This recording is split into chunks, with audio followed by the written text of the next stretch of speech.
Hi, I'm Chrissy Hogue, and this is the Co-op Cookery, a show about food.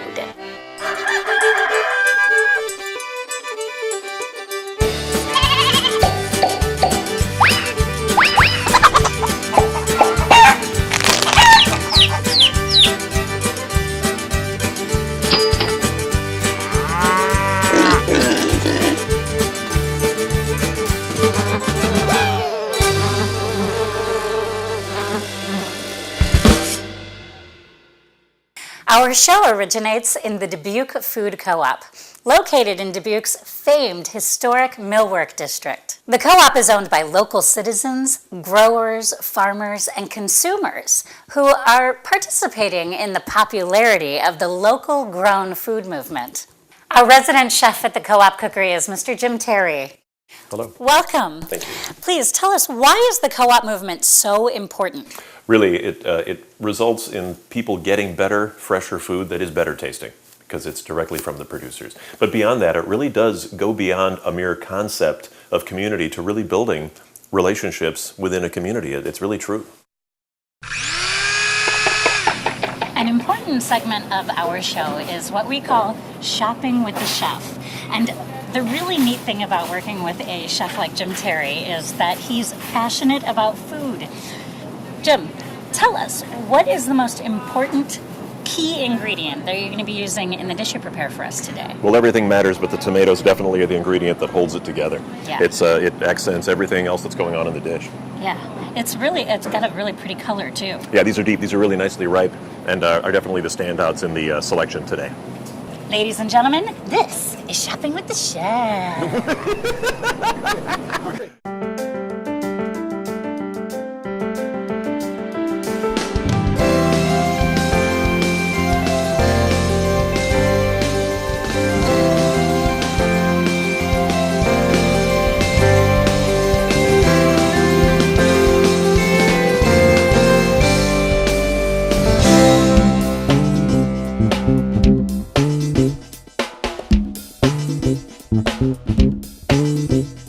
Okay, we're going to get some parsley because that's critical to the dish.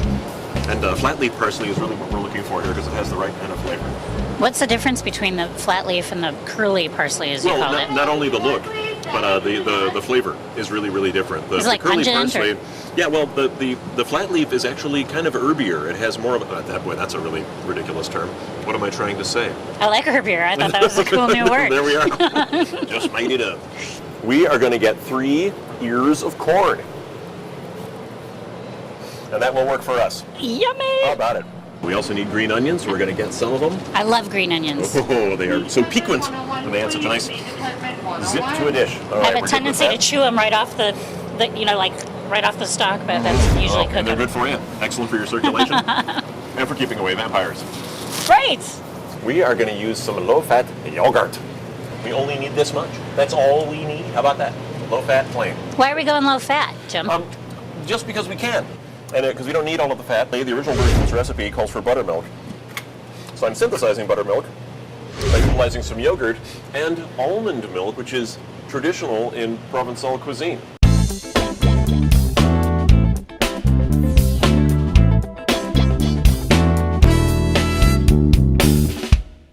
Just checking out the eggs. These are raised by a farmer named Dean Dickel and Mary Glendinning. What were you doing just then when you were pushing those eggs? Checking for stickers. If they stick, then it's likely that one of them's cracked. Oh. But there are no stickers. They don't stick, so they're not cracked. Wow, what a tip. It's easy and fast. 100% pure olive oil. That may actually be what we're looking for here. We can get less. We need less. We're going to get a tiny little bottle. 100% pure. There we are. That's what we're looking for. Beauteous. That'll be plenty for us. Well, this is pure peanut oil. Has it been flushed with some kind of gas? Let's take a look.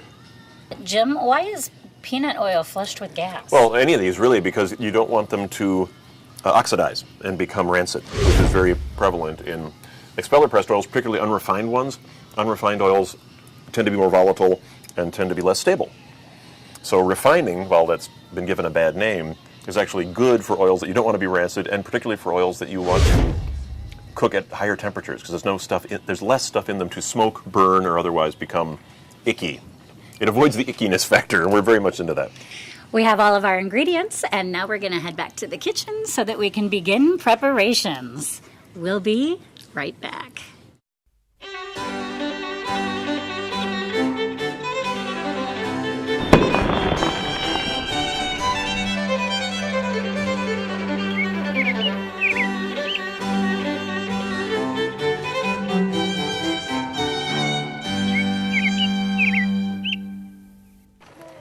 And joining us on today's episode, we have Luke Abbott, our Garden Center Manager here at Steve Zase. Hello. Welcome, Luke. And Luke has graciously started to assemble our raised beds, and he's going to explain to us how we did it. No tools, huh? No tools. Basically, the corner posts are already grooved, so all we have to do is slide in these boards in between them. Okay. So about 5 minutes worth of time can throw one of these together. Wow. So anybody at their home can do this very easily in their backyard? Definitely. Okay. And these are built out of cedar, so they're meant to last. These are raised beds that can pretty much grow just about anything that you would want to. That's correct. Luke has built these above the ground, but we're going to have to do all the work in filling them with soil. So I think Luke probably will help us a little bit with that. I can help with that, yes. Are you guys excited to build one? Yeah! Well, why don't we get Luke showing us how we put them together, and then half of the kids can start filling the beds. We'll all kind of work together to fill them, and then after that, we can do a little planning and we can start planting.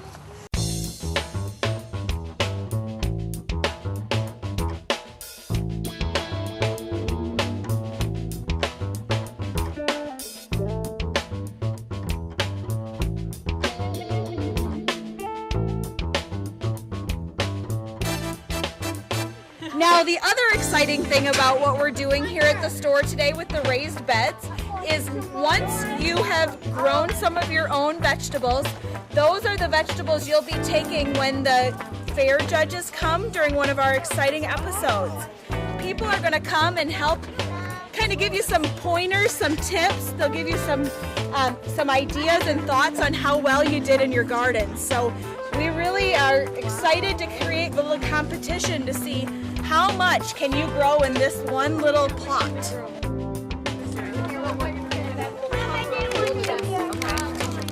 Ladies and gentlemen, American Gothic by Grant Wood.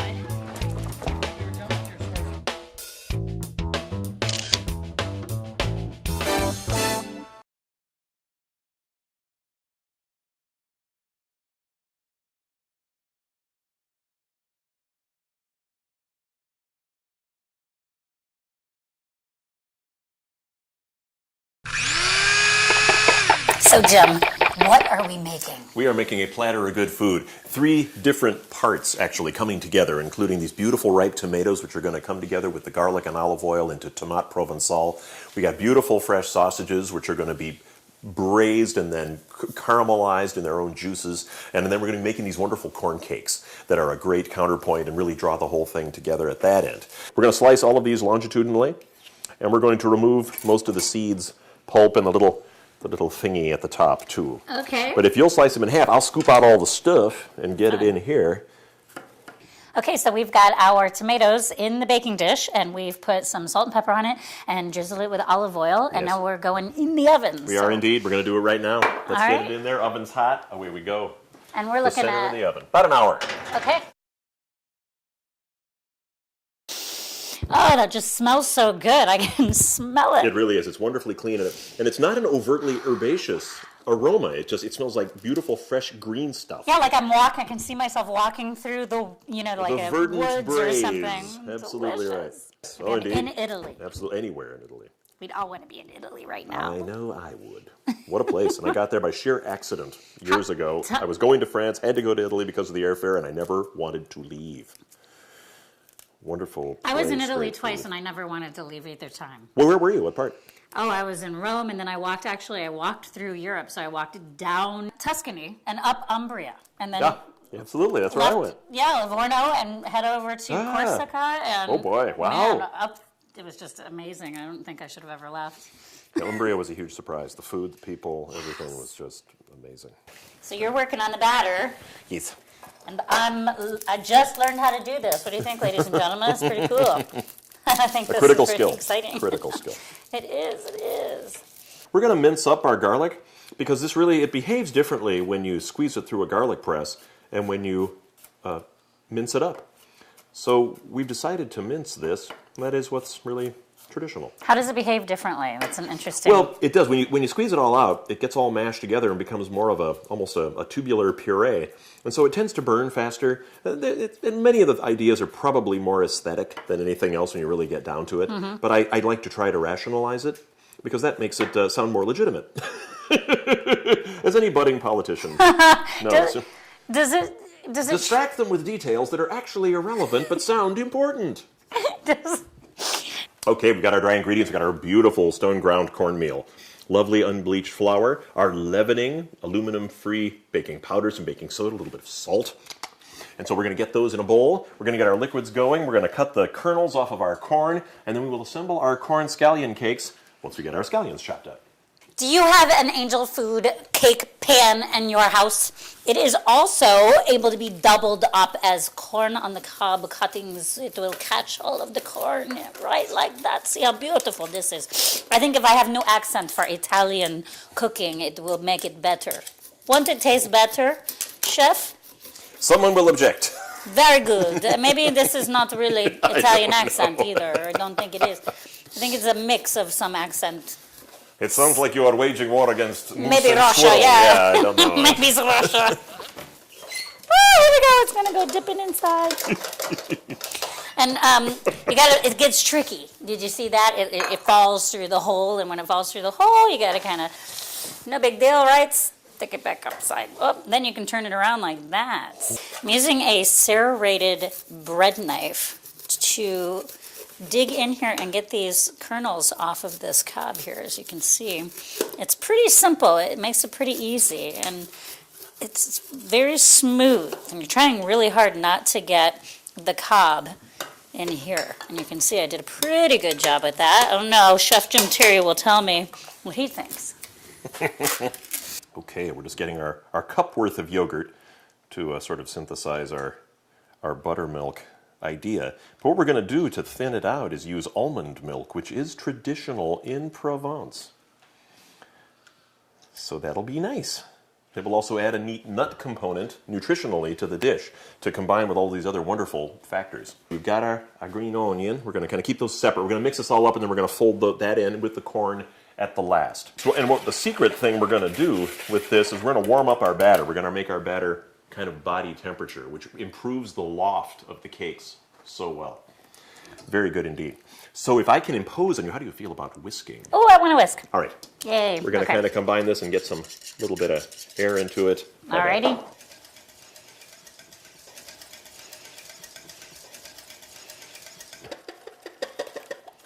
Yeah.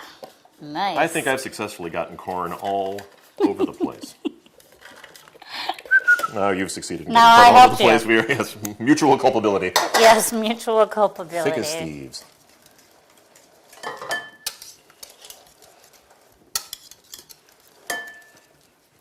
That would be a great name for a garage band. The Cult of Mutual Culpability. It's even slightly alliterative.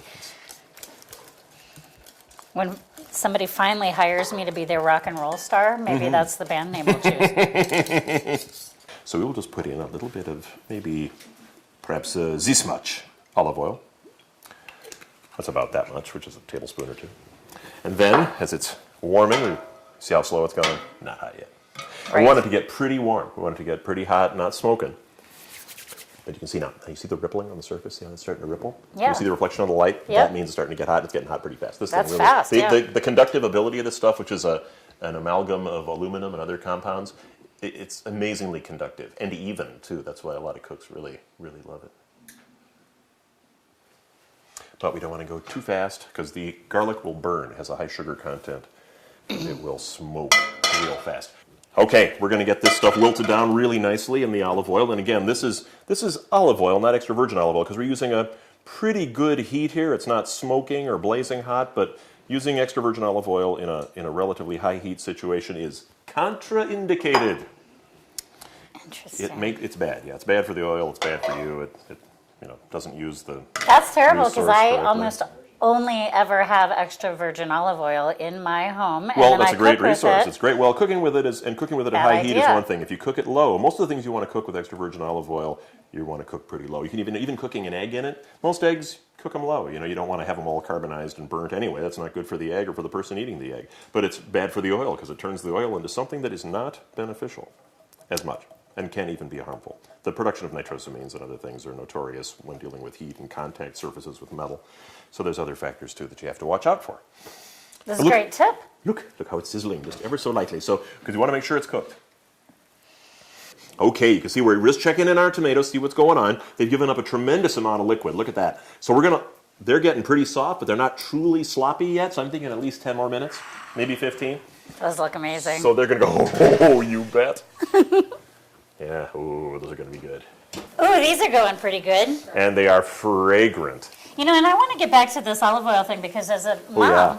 I think I'm cooking something for my kids with olive oil to make sure that it's really healthy for them. Right. And here, if I'm using a certain type of heat, I mean, who Yeah, knew? you want to, olive oil is great stuff, but to be used in the right application. And mostly to drizzle over things or, make dressings, sauces with. But for actually cooking extra virgin olive oil, just very low heat applications are really as far as you want to go with that. Otherwise, use another kind of oil that's better suited for it. Sesame oil. Sesame oil can take a higher heat. And that's a very decent oil. It's a natural oil. It's been around for a long time. It's not prone to rapid oxidation, which most of the other expeller pressed oils are.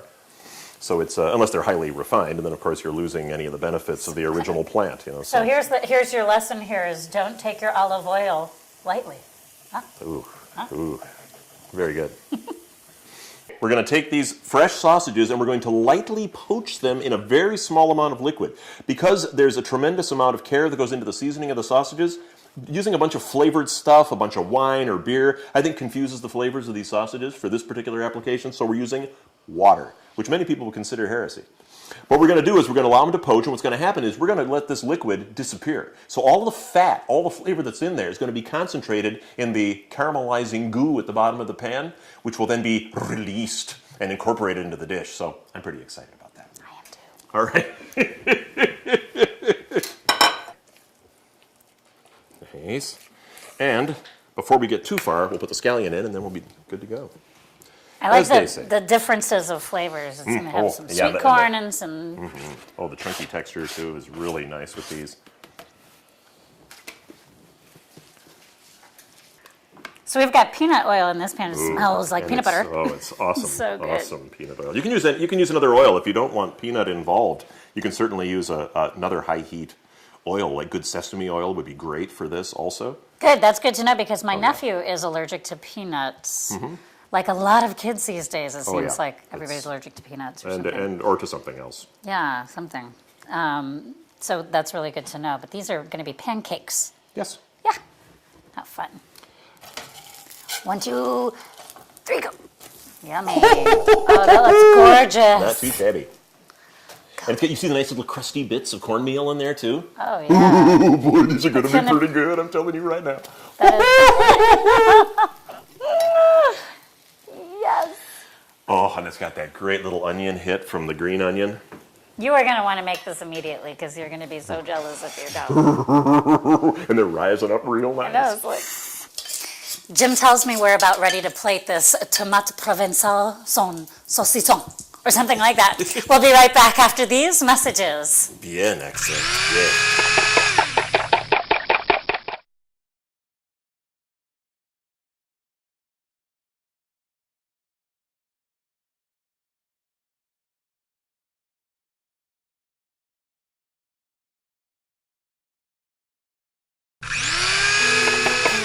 Okay, we're applying our wonderfully wilted fresh parsley and garlic in olive oil to the tops of these sloppy tomatoes. And this is very different. Generally you'll find that there's cheese and breadcrumbs and all the usual suspects involved in so-called Provençal tomatoes, and they are not traditional. They have nothing to do with the area. You see almost no dairy products in Provence. Everything is about olives, almonds, hazelnuts, fishes, some meats, but there's a tremendous amount of essentially vegetarian cuisine going on in Provence traditionally. That, of course, has changed like everything in the world has changed. Okay, we're putting down our cake as sort of a bedrock to catch all the beautiful, delicious juices of those sloppy tomatoes, and we're going to throw a sausage right on top.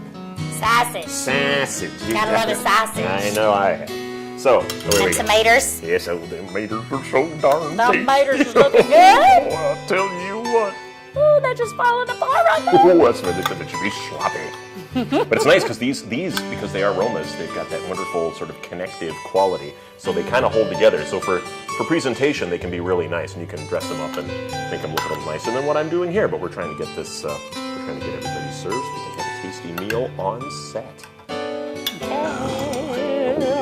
Oh, indeed, indeed. Oh, goodness gracious me. Is it customary and to do a cheers with the forks? Or? I don't know. I think the idea is to kinda get it weird. from the plate into one's face. I think it's sort of the idea if Right. we're going to go for it.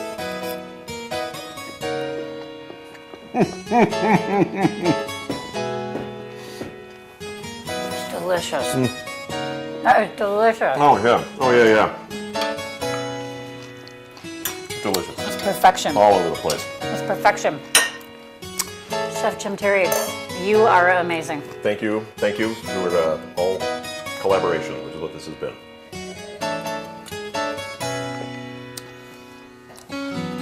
Yeah, Sangiovese. Sangiovese rocks and rolls. We'd like to thank Sarah Carpenter of Steve's Ace Home and Garden. For more information on how to make this recipe, please visit our website. See you next time.